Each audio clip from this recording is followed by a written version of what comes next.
Et c'est un rendez-vous que l'armée française attend avec une bonne dose d'appréhension. Demain matin, à l'Élysée, doit avoir lieu un Conseil national de défense qui, sans être absolument décisif, va peut-être préciser les intentions du chef de l'État en matière de budget consacré aux armées, et ce avant la publication du livre blanc attendu désormais pour le mois d'avril. Une chose est sûre, comme tous les autres ministères, il va falloir trouver de nouvelles économies. Une chose les moins, quelle sera l'ampleur des efforts demandés ? Aujourd'hui, le budget de la défense représente un peu plus de 1,5% du produit intérieur brut. Il pourrait descendre en deçà de ce seuil, considéré comme critique par nombre d'observateurs.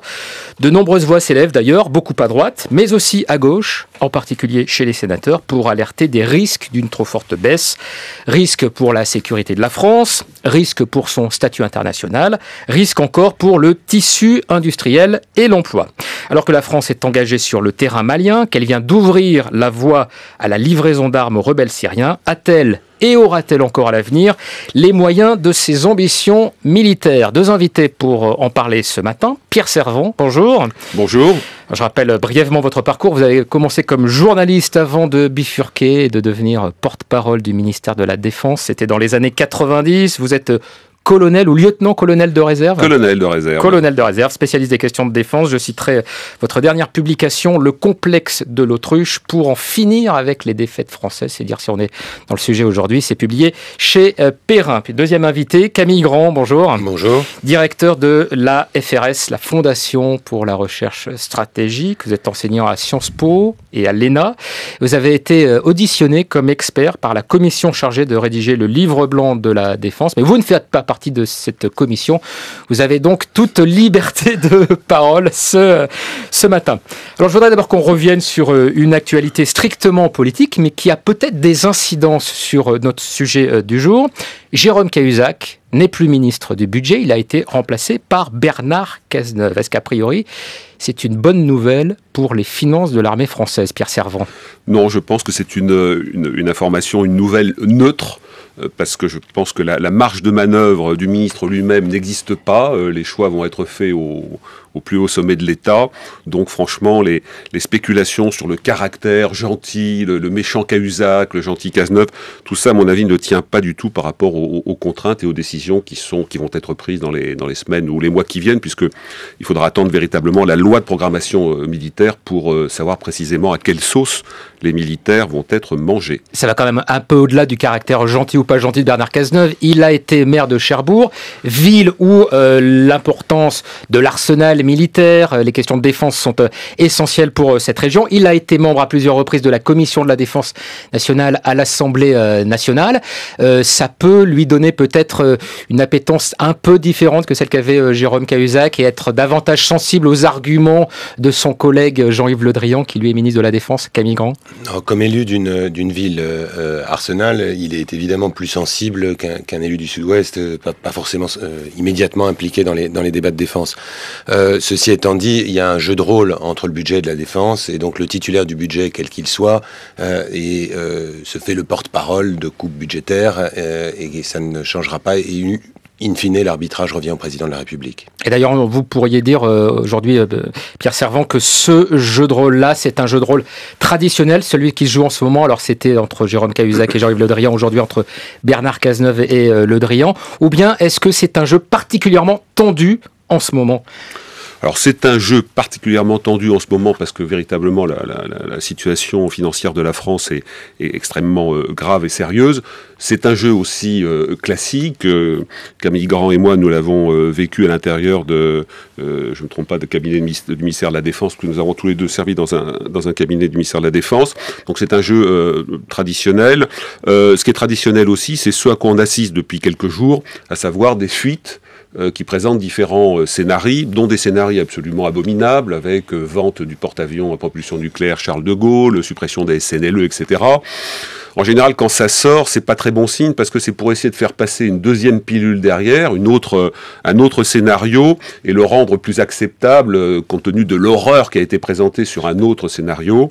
Donc, on est dans ce jeu de rôle assez classique, mais je crains malheureusement que le résultat soit assez néfaste pour la défense et je pense que ça serait une erreur très grave. La dernière fuite, on peut la trouver dans le journal Les Échos de ce matin. Camille Grand, 1 milliard d'économies supplémentaires pour le budget de la défense. C'est une fuite qui paraît relativement crédible, même s'il faudra attendre demain ou peut-être en quelques jours supplémentaires pour savoir quels vont être les arbitrages pour le prochain exercice. Alors les termes du débat sont assez connus. Le budget de la défense, c'est aujourd'hui 31,4 milliards d'euros par an, c'est-à-dire 1,52% du PIB, 10% du budget de l'État. Et le débat, les termes du débat, les termes de l'arbitrage qui vont être soumis au président de la République sont de savoir si la réduction est significative ou très significative. C'est-à-dire, au fond, il y aura une réduction et la promesse du président Hollande était que la défense ne serait pas exonérée de l'effort budgétaire, mais l'ampleur de cette réduction est au centre des discussions. De savoir si on va passer à un budget de la défense qui va tomber à 28 milliards environ et reste surtout être dans une décrue ou une stabilisation permanente à ce niveau historiquement bas, ou si le ministère de la Défense va réussir, on va dire, à sauver les meubles pour se situer plutôt autour de 30-31 milliards, ce qui serait en quelque sorte se contenterait d'un gel plutôt que de basculer dans quelque chose de radicalement différent. Le Conseil national de défense avait d'abord été annoncé pour le début de semaine. Il aura lieu finalement demain matin à l'Élysée. Le livre blanc de la défense se fait attendre. On parlait de février, ensuite mars. Ce sera maintenant avril. Le plan de programmation militaire qui lui devait intervenir avant l'été aura lieu à l'automne. C'est ce qu'a précisé hier le ministre de la Défense Jean-Yves Le Drian. Est-ce que tous ces délais supplémentaires témoignent d'un fort débat justement sur ces arbitrages budgétaires, Pierre Servan? Oui, les débats sont intenses et puis en plus l'actualité, je dirais, est venue renforcer ces débats. Rappelez-vous, il y a quelques mois, on était dans le programme de départ de l'Afghanistan avec le sentiment que finalement, y compris pour faire des économies, on allait ramener les soldats français dans leur garnison pour faire de la défense territoriale. Et puis, paf, le Mali arrive, menace terroriste à proximité de l'Europe. Ça, c'était pas prévu. Alors, non. Enfin, c'était pas anticipé. Ou budgété.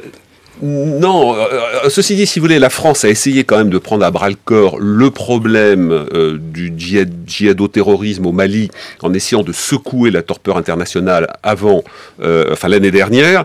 Ceci dit, avec une volonté de non-intervention sur le terrain, puisque vous avez une très grande frilosité de tout le monde à l'idée de mettre des soldats au sol, d'apparaître dans des postures néocolonialistes, même si tout ça, pour moi, est largement dépassé, mais on était dans cette perspective-là. Et puis, il y a eu cette descente brutale, cette capacité qu'a eu AQMI à fédérer les autres groupes et à monter cette attaque brutale vers le sud. Entre parenthèses, ça illustre bien que depuis des années, on est confronté à des surprises stratégiques qu'on n'avait pas prévues. Le 11 septembre, 3000 civils américains tués en centre-ville, personne ne l'avait vu venir par définition. Le printemps arabe, et également, c'est pas une critique, c'est comme ça. Donc par définition, les surprises, on peut pas savoir ce qu'elles seront, mais il faut au moins s'y préparer. Et il faut au moins avoir, notamment pour un pays comme la France, membre permanent du Conseil de sécurité, avec le rôle de la France, la parole de la France qui est importante. En France, on ne le voit plus parce qu'on passe son temps à s'auto-décrier. Donc cette parole est importante. Et justement, pour faire face à ces incertitudes, à cette montée des menaces potentielles, notamment du côté du sud de la Méditerranée, l'important pour le chef de l'État, dans une Europe qui est atone sur le plan défense et militaire, qui ne dépense pas d'argent pour sa défense depuis longtemps, en dehors de la France et de la Grande-Bretagne, l'importance pour la France, c'est d'avoir une boîte à outils militaire suffisamment diversifiée et solide pour arriver à faire face à l'imprévu.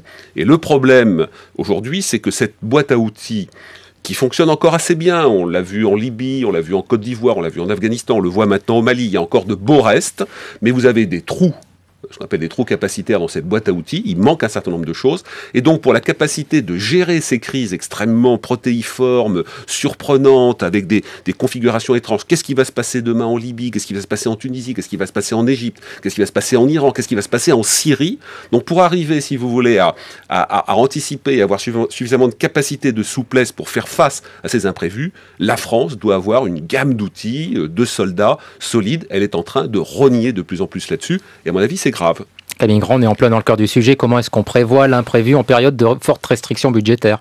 Alors, dans un monde idéal, et c'est ce qui était initialement prévu, on avait un système avec une fusée à 3 étages, un livre blanc qui dressait le tableau de la situation stratégique et proposait une stratégie militaire pour faire face à cet environnement stratégique, une loi de programmation militaire qui, pour les 5 prochaines années, déroulait l'ambition budgétaire et donc capacitaire et militaire de la France. Loi de programmation qui découle du livre blanc. Qui traditionnellement est construite à partir du livre blanc, et ensuite le budget pour l'année prochaine, qui était la mise en œuvre de ce balai parfaitement millimétré. La réalité, c'est que tout ce dispositif traditionnel se fracasse un petit peu sur le choc de la contrainte budgétaire, et que finalement on se trouve dans une situation où on doit résoudre l'équation budgétaire avant même d'avoir développé la stratégie. Et ce qui était évidemment extrêmement difficile. Dans ce contexte-là, je crois qu'il est important d'avoir en tête les grandes masses. C'est-à-dire que, au fond, quand on dit la défense est une des solutions à la résolution de cette équation budgétaire, aujourd'hui, la défense, ça n'est plus que 10% du budget de l'État et 3% de la dépense publique. Donc, la capacité à mobiliser de vrais crédits sur les crédits de la défense, qui ont déjà été très fortement réduits en part du budget de l'État, en part de l'effort de dépenses publiques, pose une vraie question, puisque même si on supprimait l'ensemble du budget de la défense, on n'aurait même pas couvert la charge de la dette. Donc on a quelque chose qui est un budget parmi d'autres, et où l'impact de réduction est d'autant plus important que le ministère de la Défense a été plutôt bon élève en termes de restructuration, modernisation, réduction de ses effectifs. Il a perdu au cours des 5 dernières années 54 000 personnels civils et militaires. C'était le plan mis en place au moment du précédent livre blanc. Il y a un ordre de grandeur qui revient assez souvent dans les articles et les commentaires qu'on peut lire sur ces enjeux pour le budget de la défense. C'est ce chiffre de 1,5% de la richesse nationale que représentent les dépenses pour la défense. Et manifestement, c'est assez souvent considéré comme un seuil en dessous duquel on ne peut pas descendre parce que ça remettrait en cause quoi? Certaines options stratégiques, c'est-à-dire au-delà de ce seuil, on peut encore trouver des économies, Pierre Servan. Si on descend en deçà, il faut que la France révise ses options stratégiques. On en est là ? Oui, même s'il ne faut pas être obsédé non plus par les seuils. Mais c'est vrai qu'à ne se fixer aucun seuil, on peut très bien réduire à 1% du PIB, et puis on peut aussi se passer de la défense. Il ne faut pas en faire un dogme alors. Non, mais en même temps, si vous voulez, quel est l'état actuel de la défense, si vous voulez, si on essaye de prendre une comparaison vraiment facile, c'est un bateau qui fonctionne encore assez bien, qui est servi par des équipages motivés, bien formés, dans lequel vous trouvez toute une gamme de matériel qui sont encore de qualité. La coque de ce bateau aujourd'hui comprend des trous, c'est-à-dire qu'il y a des choses qui nous manquent, les drones, les avions ravitailleurs, les transports à longue distance. On a des faiblesses aussi dans le domaine des hélicoptères. Dans la mesure où on étire des vieux matériels pour faire des économies, vous avez des coûts d'entretien considérables. J'ai cru comprendre que le président de la République et le ministre de la Défense, au début de l'opération du Mali, ont été sidérés de voir le taux d'incapacité des matériels militaires, c'est-à-dire les pannes sur les matériels qui étaient projetés au Mali, parce que certains d'entre eux, notamment, reviennent d'Afghanistan, ils ont été usés jusqu'à la corde. Et malgré le boulot extraordinaire que fait la défense, notamment tous les services d'entretien pour maintenir ces matériels, il faut savoir que quand vous avez des avions, des hélicoptères qui sont 2 fois plus vieux que vos pilotes, eh bien ça coûte très cher pour les entretiens. Donc cette coque a déjà des trous, des difficultés. Si vous continuez à tailler dedans, le risque c'est de passer en dessous de la ligne de flottaison.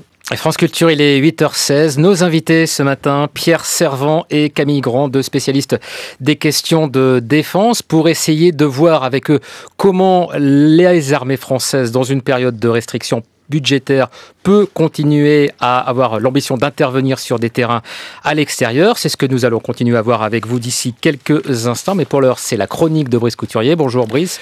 Bonjour chers amis, chers auditeurs. Et votre chronique qui va nous parler de l'Europe de la défense, et si c'était la solution aux problèmes budgétaires des armées françaises. Et oui Hervé, c'est que avant le début de la crise financière de 2008, les budgets de la défense des États membres de l'Union européenne étaient déjà notoirement insuffisants. Seuls 2 pays de l'Union, le Royaume-Uni et la Grèce, étaient censés atteindre le seuil de 2% du PIB consacré à la défense, engagement auquel les Européens avaient pourtant souscrit. En gros, tous ensemble, nous lui consacrions environ 200 milliards d'euros en promettant de faire un effort dans les meilleurs délais. Et la réalité des chiffres britanniques en particulier, le premier budget de la défense en Europe officiellement, eh bien, la réalité de ces chiffres est sans doute très inférieure à ce qu'affiche le gouvernement de David Cameron. Selon le think tank britannique Chatham House, les dépenses britanniques auraient baissé de 25% depuis le début de la crise. Et oui, car ces budgets ont été les premières victimes de la crise, ils sont tombés au-dessous de 170 milliards contre, je le disais, 200 milliards au début avant la crise. Comme on sait, le sujet est chaud aussi chez nous, où Bercy entend réduire à nouveau le budget des armées de 30 milliards 200 millions cette année à 29 l'année prochaine. Dans le même temps, notre environnement, notamment au sud de la Méditerranée, est devenu beaucoup plus instable et potentiellement dangereux. Guerre civile en Syrie, blocage des négociations avec l'Iran sur l'acquisition de capacités nucléaires, prolifération de groupes terroristes au Sahel, piraterie dans la Corne de l'Afrique et j'en passe. Dans le même temps, surtout, les États-Unis, longtemps garants de la sécurité des Européens, nous ont signifié qu'avec l'autosuffisance énergétique en vue, ils étaient beaucoup moins concernés qu'avant par la stabilité du Moyen-Orient. L'administration Obama affiche clairement son pivot vers l'Asie, qui se traduit par un dégarnissement des quelques GI encore stationnés en Europe. Comment concilier cette réduction des budgets militaires et la nécessité d'assurer la défense de l'Europe qu'on ne saurait confier à d'autres qu'à nous-mêmes ? Eh bien, il y a un bon moyen, c'est de coopérer davantage entre nous. Les équipements de la guerre moderne sont épouvantablement coûteux, il y a donc urgence à pratiquer des économies d'échelle. Nous avons commencé. 14 pays européens coopèrent à l'acquisition de drones de surveillance. La Grande-Bretagne et la France travaillent de concert au développement de leurs forces de déploiement rapide. Mais les armées des grands pays à l'échelle de l'Europe, sont adossées à des industries d'armement qui, elles, restent purement nationales. Les marchés sont savamment protégés, chacun tend à produire dans son petit coin ce dont ses armées ont besoin. Il en résulte un énorme gâchis. Les systèmes s'avèrent incompatibles entre eux, la recherche et le développement en particulier gagneraient beaucoup à être mutualisés. Dans son récent rapport sur les dépenses de défense des pays européens, le think tank américain Center for Strategic and International Studies montre que sur la période étudiée, à savoir 2001-2011, la baisse régulière des dépenses a pu être compensée en Europe par un dégraissage encore plus rapide des effectifs. Sauf en France. Le CSIS a ainsi calculé que la dépense par soldat était passée en 10 ans de 76 700 euros à 100 800, mais une limite, jugent les auteurs de ce rapport, une limite semble être atteinte. Dorénavant, s'ils veulent rester crédibles dans le monde, les Européens devront coopérer afin d'éviter les doublons coûteux et favoriser l'interopérabilité et surtout ouvrir enfin leurs marchés nationaux afin de se spécialiser les uns les autres. Merci Brice, vous restez évidemment avec nous pour poursuivre la discussion avec Pierre Servant et Camille Grand. Camille Grand, les Européens doivent coopérer davantage, ça semble assez logique, mais est-ce qu'ils en ont et les moyens et la volonté ? La grande difficulté, c'est que le débat budgétaire que nous avons en France aujourd'hui a déjà eu lieu dans la plupart des pays européens et s'est traduit par des chutes parfois vertigineuses, parfois brutales, parfois un petit peu plus modérées de l'ensemble des budgets en Europe. Et donc on se trouve dans une situation où Français et Britanniques représentent à eux deux 50% de la dépense de défense, près de 80% de l'effort de recherche et de développement. Donc on est dans une situation qui est très très paradoxale, où il y a assez peu de partenaires. Alors, ayant dit ça, il y a quelques lueurs d'espoir qu'on peut identifier, notamment dans l'engagement de la Pologne, dans le travail sur l'Europe de la défense, qui est un engagement politiquement très fort, et un pays qui fait l'effort de revenir vers ces fameux 2% du PIB qui sont la norme affichée par l'Alliance Atlantique, en particulier pour ses États membres. On a aussi des pays nordiques qui ne sont pas forcément d'ailleurs impliqués dans l'Europe de la défense au sens institutionnel, comme le Danemark, mais qui sont des pays qui maintiennent un effort significatif et qui sont des partenaires importants. On l'a vu en Libye, où la contribution des 3 Nordiques, Danemark, Norvège et Suède, était sensiblement significative à la contribution des Britanniques, le cumul de ces 3 contributions. Donc on a des partenariats nouveaux à inventer, qui ne sont pas forcément se plaçant strictement dans le cadre institutionnel de l'Union européenne. On a essayé de le faire avec les Britanniques, avec les traités de 2010. On a d'autres pays qui montent des coopérations sous-régionales. Il faut inventer ça de manière à effectivement tirer le meilleur parti de ces coopérations, sachant que les coopérations, il faut qu'elles soient montées de manière intelligente parce qu'elles présentent parfois des surcoûts. Et ça, c'est une des leçons difficiles à appliquer, notamment pour les programmes d'armement. Vous évoquez le cas de la Pologne qui est intéressant. Ces partenariats nouveaux, Pierre Servan, est-ce qu'ils peuvent se faire avec les pays de l'Europe de l'Est, les derniers entrants de l'Union européenne, qui, au départ, en entrant en Europe, se tournaient davantage du côté de l'OTAN et des États-Unis plutôt que vers l'idée d'une politique de la défense? Est-ce qu'on est en train de changer un petit peu d'attitude de ce côté-là? Est-ce que ça pourrait permettre à l'Europe de la défense, dont on ne sait pas très bien ce que ça veut dire d'ailleurs aujourd'hui, d'exister pleinement? Je n'en suis pas sûr. On est quand même dans un paysage qui est extrêmement bouleversé par la crise économique, et dès lors que l'Union européenne est frappée par cette crise économique, vous voyez un mécanisme assez classique de repli frileux sur les postures nationales. Donc chacun défend son précaré, son beefsteak, est obligé de rendre compte à des populations qui sont inquiètes par la crise, et c'est vrai que vous n'avez pas d'Européens qui défilent dans les rues en demandant des sous pour l'armée. Donc en France non plus, remarquez. En France non plus, d'ailleurs, nulle part, c'est un peu le problème. Donc on constate ce que Camille Grand a dit, c'est-à-dire de ci, de là, des coopérations. Vous avez vu par exemple une très bonne coopération un peu qui n'a pas été perçue, mais entre les forces spéciales suédoises et les forces spéciales françaises en Afrique, notamment en République démocratique du Congo. Donc vous avez des assemblages qui se font de cette façon. La Belgique aussi, de mémoire, je crois, sur la Libye, a eu une intervention intéressante. L'Italie sur le Mali a failli nous aider avec leurs drones, puis finalement pour des questions budgétaires, ils ne l'ont pas fait. Donc il n'y a pas de vraie volonté politique. Il y a ce que vous avez dit, c'est-à-dire l'ombre portée du fameux parapluie américain, qui d'ailleurs existe de moins en moins, ça a été très bien dit dans la chronique, à savoir que les Américains ont changé de tropisme, mais les pays européens se sont habitués à ce confort-là, en dehors de la France, la Grande-Bretagne, parce que nous sommes des puissances habituées à nous exporter, et donc ça avance qu'à un cas, plutôt mal. Sur le plan politique, il y a vraiment des coups très durs qui ont été apportés, la défaillance, entre guillemets, de l'Allemagne sur le dossier libyen, sur le dossier malien. Tout ça est très pesant. Alors, il y a tout un discours officiel pour dire mais si l'Union européenne va intervenir sur la formation de l'armée malienne, c'est très bien. Mais la France est quand même retrouvée toute seule dans ce paysage. Justement, il ne peut pas y avoir une prise de conscience à l'échelle européenne de voir la France intervenir seule au nom de la défense des intérêts français, de la sécurité de la France, mais aussi au nom de la sécurité, notamment des Européens, Camille Grand.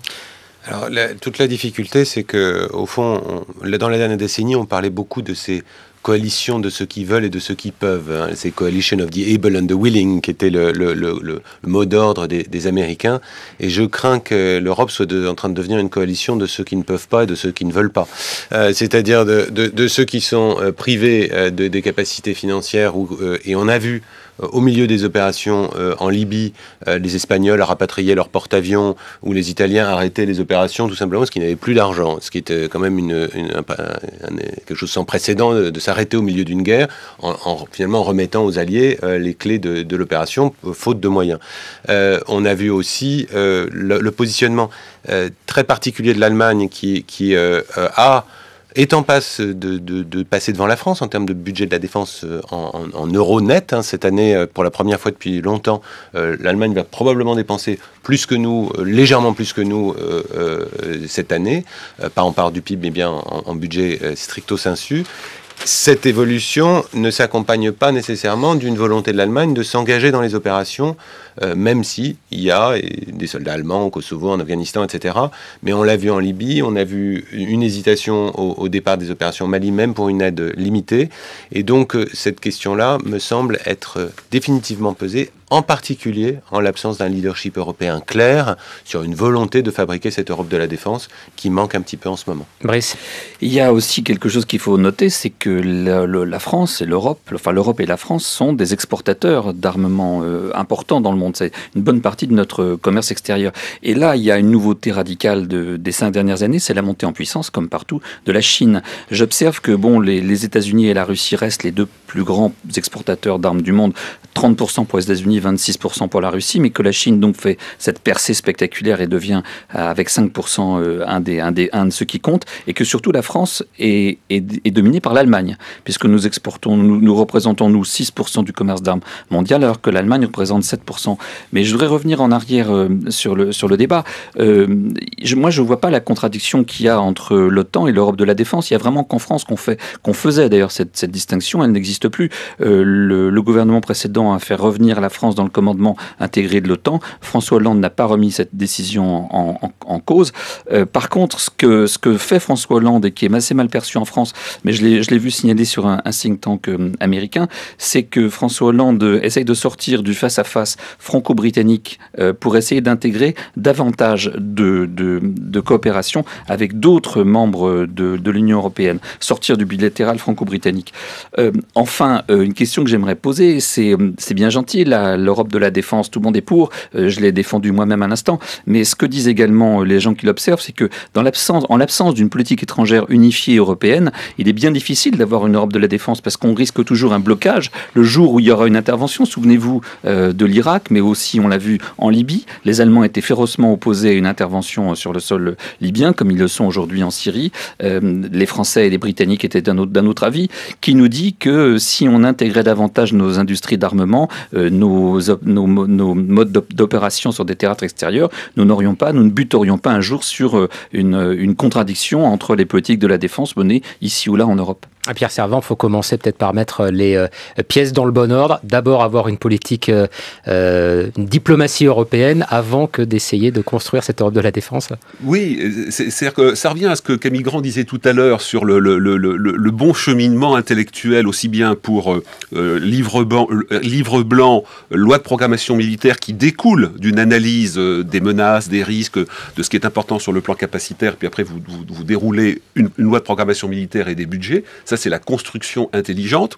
On constate que c'est l'inverse qui se passe, c'est-à-dire compte tenu de la pression économique, on essaye de bricoler, entre guillemets, un livre blanc, certainement intellectuellement satisfaisant, mais qui va se réduire, enfin qui est déjà sous contrainte, donc on va éviter d'aborder des sujets qui fâchent ou d'être trop innovant intellectuellement parce qu'on sait que derrière, il n'y a pas l'argent, donc on a une inversion du processus. Et par rapport à ce que vous disiez sur l'Union européenne, on voit bien qu'il n'y a pas de leadership aujourd'hui politique, il n'y a pas vraiment de politique étrangère commune sur des dossiers très sensibles et importants. Je repense à la Libye, il y a tout d'un coup un éclatement de ce front-là, donc vous ne pouvez pas avoir derrière, je dirais, l'outil militaire étant au service d'une politique, l'outil militaire, il fait ce qu'il peut, c'est-à-dire qu'en fonction des théâtres, des opérations, des moments, eh bien, vous avez des contributions, une sorte de pulse qui se met en place momentanément, puis qui rééclate, y compris en cours de conflit, ce qui fait un paysage compliqué. Juste un mot pour rebondir sur ce que Brice Teinturier disait, c'est que la Chine...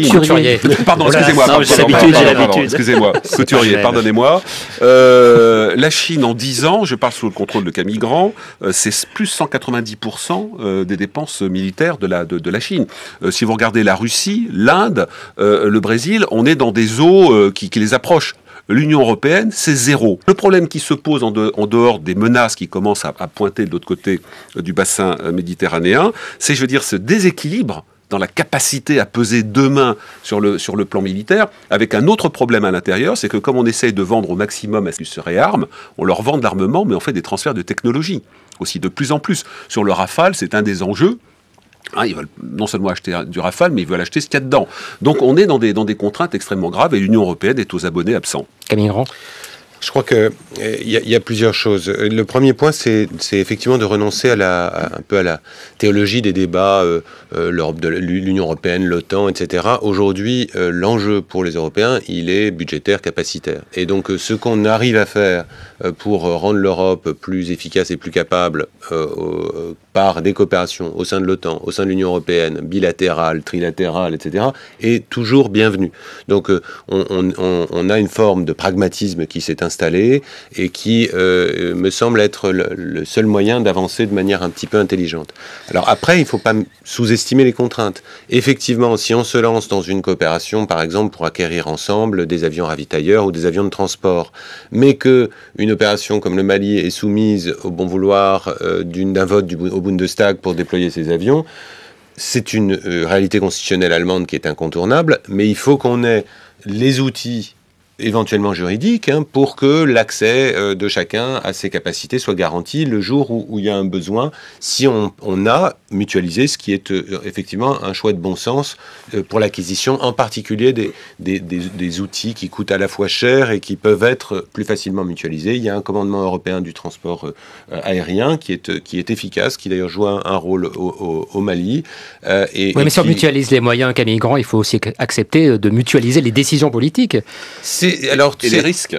Alors, ça n'est pas automatique. Ce que je veux dire par là, c'est que on a beaucoup, à une époque, cherché à marquer des avancées symboliques en disant c'est l'Union européenne qui plante son drapeau en République démocratique du Congo avec l'opération Artemis, dans l'océan Indien avec l'opération Atalanta, dans les Balkans avec les différentes missions en Bosnie et au Kosovo. On peut avoir une approche un petit peu plus pragmatique en disant que c'est une boîte à outils à laquelle on fait appel. On fait appel à des moyens qui auraient été mutualisés pour des opérations qui se montent selon des coalitions un peu plus ad hoc, comme on l'a vu au Mali, avec des contributions pas totalement négligeables, même si les Français sont très largement en première ligne, comme on l'a vu en Libye, dans la première phase des opérations, qui n'étaient ni sous drapeau OTAN, ni sous drapeau européen, et voilà. Alors on voit bien que c'est pas, en tout cas à court terme, du côté de cette mutualisation des moyens européens, que le budget de la défense française va pouvoir trouver des solutions. En tout cas, donc aujourd'hui, alors revenons justement uniquement en France et essayons de voir quels sont les autres postes qui pourraient permettre d'assumer ces restrictions budgétaires. Et il y a notamment la dissuasion nucléaire. La dissuasion nucléaire, ça coûte 3,5 milliards d'euros par an, je crois, au budget. Et certains se demandent s'il ne faudrait pas un petit peu baisser d'un cran les investissements dans la dissuasion nucléaire, tout simplement pour faire des économies. Alors il n'y a pas n'importe qui, il y a par exemple le général Henri Bintéja, l'ancien chef d'état-major des armées, qui explique que si on va effectivement vers ces restrictions budgétaires et qu'on maintient la dissuasion nucléaire à son niveau, elle ne représentera plus 20% des investissements de défense, mais elle pourrait aller jusqu'à 25 voire 30%. Et il dit ceci: un tel poids au sein de la dissuasion de notre effort de défense, un tel poids de la dissuasion au sein de notre effort de défense est-il supportable? C'est un vrai sujet. Est-ce que c'est un vrai sujet, Pierre Servan? Est-ce que c'est un sujet qui est à l'étude, notamment au sein de la commission du Livre Blanc? Alors Camille Grand le dira peut-être, je ne sais pas si c'est à l'étude. Le général Bintéja, qui est un homme éminent et pertinent, a raison de poser la question. C'est-à-dire que s'il y a vraiment une baisse importante du budget des moyens conventionnels, la dissuasion va peser plus lourd. Donc il y a une question qui se pose sur la symétrie ou l'homothétie dans la diminution de l'un et de l'autre. Donc on voit bien par exemple la dissuasion nucléaire en Libye, en Syrie, on va livrer des armes, au Mali. On ne fait pas immédiatement le lien entre la dissuasion nucléaire et la capacité d'intervention des forces armées sur le terrain. Oui, en même temps, la dissuasion nucléaire n'a pas vocation à servir à tout, c'est-à-dire que la dissuasion nucléaire ne dissuade pas une centaine de Mohamed Merah sur le territoire français de commettre des attentats un peu partout, c'est clair. En revanche, la dissuasion nucléaire a quand même deux avantages, me semble-t-il. Tous les membres permanents du Conseil de sécurité ont l'arme nucléaire, c'est aussi une question de rang, de puissance. Quand le président de la République parle, il parle aussi adossé à cette arme-là. Et par ailleurs, il y a quand même des risques de prolifération nucléaire. Il y a des pays qui sont quand même un tout petit peu inquiétants. Et encore que, à mon avis, le nucléaire ne dissuade pas que du nucléaire. Donc ça reste un outil important. Alors après, il y a vraiment des débats d'experts dont je ne suis pas sur la capacité véritablement à conserver cette capacité de dissuasion, tout en faisant des économies. Le général Bintéja, je crois, évoque la possibilité de ne pas avoir nécessairement une permanence à la mer des sous-marins nucléaires lanceurs d'engins. Est-ce que véritablement on a besoin de cette permanence pour la crédibilité? Est-ce qu'on peut se retrouver tout d'un coup, en 24 heures, sous la menace, une menace majeure touchant nos intérêts vitaux, puisque c'est la définition de la dissuasion nucléaire? Est-ce qu'il faut véritablement en permanence moderniser les missiles nucléaires stratégiques? Certains disent qu'il faudrait abandonner la composante aérienne, ce que je ne crois pas, parce que ça donne un élément de souplesse par rapport au fonctionnement de la dissuasion nucléaire.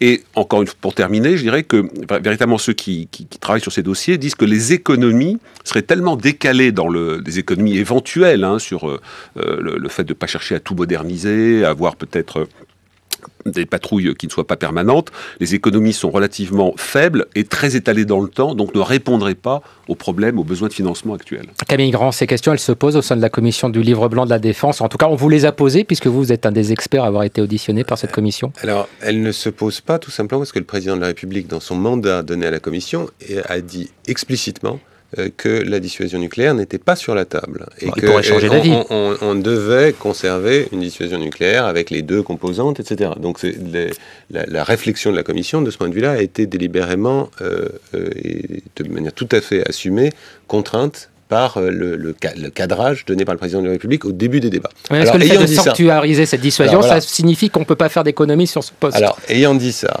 les 3,5 milliards consacrés chaque année à la mission de dissuasion nucléaire représentent 0,18% de notre PIB. Donc, on peut avoir une interrogation pour savoir si consacrer 0,18% de notre richesse nationale à cette assurance vie qu'est la dissuasion est acceptable ou pas acceptable, mais de fait, c'est un ordre de grandeur qui cadre un petit peu le débat.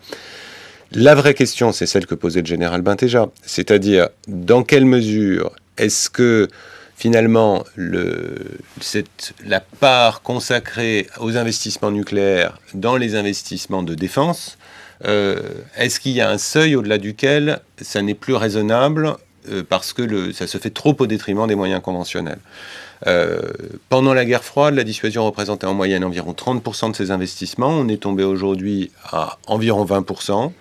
Ça paraît être un point d'équilibre assez naturel. C'est vrai que de faire porter par les forces conventionnelles l'ensemble des réductions des investissements de défense est difficile.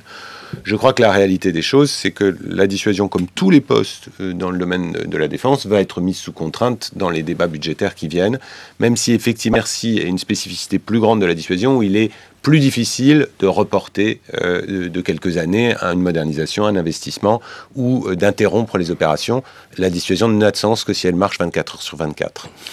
Oui, pour rebondir sur ce débat et le précédent sur l'Europe, la France et la Grande-Bretagne se sont rapprochées pour essayer de mutualiser les moyens nécessaires à la modélisation des nouvelles armes, les laboratoires, je dirais, qui permettent d'ailleurs d'éviter les expériences nucléaires à Mururoa ou ailleurs.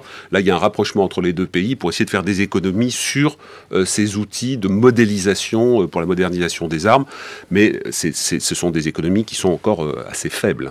Alors cette question de la façon dont on peut jouer sur le levier de la dissuasion nucléaire, elle se pose aussi dans le champ politique, notamment chez les écologistes, qui sont à peu près la seule formation aujourd'hui à ne pas s'alarmer d'une baisse importante du budget de la défense. C'est vrai que sinon, il y a quand même un consensus assez étonnant sur ces questions-là dans le champ politique. Je vous propose d'écouter à ce sujet Jean-Philippe Magnin, il est le porte-parole d'Europe Écologie Les Verts, il est interrogé par Christophe Payet.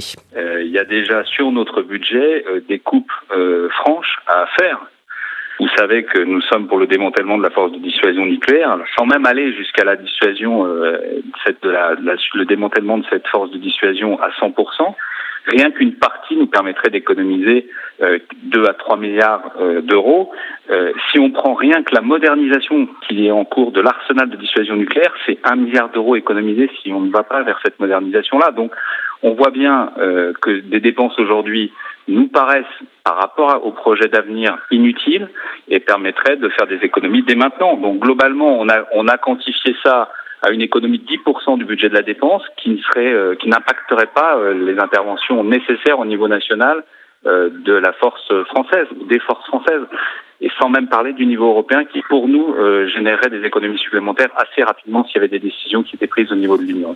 Voilà, Jean-Philippe Magnin, porte-parole d'Europe Écologie et Les Verts. Alors je voudrais qu'on aille à présent sur le terrain économique et industriel, puisque quand on parle de restrictions budgétaires, là aussi ça a un impact extrêmement important. Pour preuve, les 7 dirigeants des grands groupes industriels français de défense qui ont écrit au tout début de ce mois, c'était le 7 mars, au chef de l'État, alors il y a EADS, Thales, Dassault pour citer les plus connus, et qui écrivent ceci à François Hollande notamment: les industries de défense sont des leviers de croissance et d'emploi hautement qualifiés et peu délocalisables, des locomotives technologiques pour l'ensemble de l'industrie française. En gros, ils disent au président de la République, si vous réduisez le budget de la défense, attention, vous allez mettre un certain nombre de personnes au chômage. Est-ce que c'est un argument qui n'est pas un peu opportuniste, Camille Grand ? Évidemment qu'il est opportuniste. En même temps, soyons dans le... Moi, j'étais un peu surpris dans le déroulé des débats du Livre blanc et autour du Livre blanc de l'absence de cette dimension industrielle dans le contexte du ministère du redressement productif, de la nécessaire réindustrialisation de la France. C'est vrai que le secteur de la défense est un des rares secteurs industriels qui est très nettement exportateur, où il y a de l'emploi industriel qualifié, pas vraiment délocalisable. 165 000 emplois directs et indirects. C'est le chiffre le plus souvent cité, il fait l'objet de débats, mais c'est une réalité que on a quelques grands champions mondiaux dans ce domaine en France, et que si le budget de la défense français connaissait une décrue très significative, ces champions perdant leur base nationale se trouveraient fragilisés sur les grands marchés à l'exportation, où la France reste, bon an mal an, comme Boris-Turiel rappelait tout à l'heure, un des acteurs, un des 4-5 acteurs qui comptent, et donc on est dans un débat qui n'est pas neutre au plan économique, puisqu'on a ces emplois industriels. Et alors c'est encore plus vrai si on regarde au plan régional. Il y a des régions et des bassins d'emploi qui sont extraordinairement tributaires de ces emplois de défense. Brice. Oui, je disais, on représente encore 6% du marché mondial. Il faut noter à ce propos que la Grande-Bretagne, qui était un des très grands exportateurs d'armement il y a encore quelques années, a disparu du tableau. Donc on peut disparaître très vite. Mais je voudrais insister sur quelque chose qu'on mesure mal. Bien sûr, il y a les emplois directs et indirects. Il y a ces filières de défense qui font vivre non seulement des très grands groupes, mais des tissus de PME et de PMI sur le plan régional. Mais il y a surtout quelque chose qu'on mesure mal, c'est les effets d'entraînement, de la recherche et du développement dans le domaine de toutes les technologies qui vont avec la défense, comme les télécommunications, les communications, etc. Tous les effets d'entraînement qu'ils ont sur la recherche et le développement dans les domaines civils. Qu'en réalité, souvent, les industries de la défense sont en avance dans le domaine de certaines technologies, et les retombées pour l'ensemble de l'industrie française sont très importantes. Et ceci est difficile à mesurer, évidemment. Alors, on pourrait aussi dire, cela dit, Brice Couturier, que les investissements qui ne seraient pas réalisés dans les industries de la défense pourraient être faits ailleurs, et ça n'empêcherait pas un certain nombre d'entreprises d'innover dans des secteurs peut-être davantage porteurs, et ce qui permettrait, avec sans doute un effet de seuil, de recréer à nouveau des emplois. Votre réaction, Pierre Servan? Oui, le problème, c'est que je ne suis pas sûr que ce qui disparaît d'un côté réapparaisse véritablement ailleurs. Et puis le problème qui a été évoqué par Brice Couturier, c'est le problème également des sous-traitants derrière, qui parfois d'ailleurs ne travaillent pas que pour l'industrie de défense, mais pour d'autres secteurs, et qui sont directement impactés par ces réductions de programmes. Et vous avez des phénomènes assez étonnants où, par exemple, dans la marine, vous avez des disparitions au niveau de sous-traitance, de savoir-faire assez pointus sur tel type de matériel, etc. Et des officiers de marine m'ont raconté qu'ils étaient obligés d'aller rechercher des retraités de telle ou telle sous-traitance qui avait disparu pour les amener sur le bâtiment, parce que c'était les seuls à savoir comment réparer tel... Alors c'est du micro-résultat, mais il faut bien voir que quand on prend ces décisions, vous avez vraiment une queue de comète derrière qui impacte des emplois, des savoir-faire, des sous-traitants qui disparaissent. Donc c'est vraiment pas neutre du tout. Dans la mesure où ces restrictions budgétaires elles se font à l'échelle planétaire, est-ce que ça se traduit aussi par une concurrence accrue pour les industriels de la défense français sur les marchés internationaux? Moi, j'ai lu dans un des articles de la documentation pour préparer cette émission, qu'il y avait notamment des industriels qui n'étaient pas nommés, mais qui disaient voilà, il y a désormais des marchés, même des micro-marchés sur lesquels on voyait jamais les Américains auparavant, et aujourd'hui, eux aussi, ils y vont parce que c'est une question de survie économique. Camille Grand. Alors, de fait, les les industriels américains se sont maintenant extraordinairement agressifs au plan de l'export parce que, compte tenu des perspectives budgétaires américaines qui, sans être aussi dramatiques qu'en Europe, sont aussi tendues. Et donc, on voit des industriels américains venir sur des marchés qui, auparavant, étaient un petit peu protégés de la concurrence. La réalité budgétaire à l'échelle planétaire est assez intéressante puisqu'on a, comme Pierre Servan l'a rappelé tout à l'heure, des augmentations très spectaculaire des budgets de la défense chinois sur les 10 dernières années, plus 190%, russe, plus 170%, indien, l'ensemble de l'Asie-Pacifique, le Moyen-Orient, etc. Et même le budget américain, déjà le premier du monde, qui a augmenté de 60% dans la dernière décennie. Donc l'Europe est un peu dans une position très spécifique de ce point de vue-là, avec une croissance nulle qui en réalité cache des disparités, avec une légère croissance britannique qui compense une décroissance de la plupart des autres.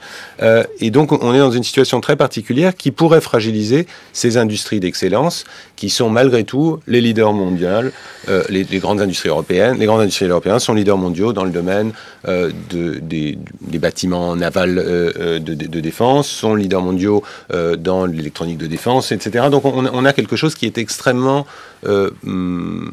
qui a des conséquences très directes sur la capacité de cette industrie à rester leader. Pierre Servan. Ça permet également de nourrir des partenariats stratégiques. On parle de partenariat stratégique avec l'Inde. Si vous n'avez pas la capacité, si vous voulez, à fournir, à proposer certains types de matériel, si vous arrivez simplement avec votre visage sympathique, ça ne suffit pas pour bâtir des partenariats stratégiques. Et je pense que la France et l'Europe doivent continuer à le faire, mais avec des biscuits à mettre sur la table.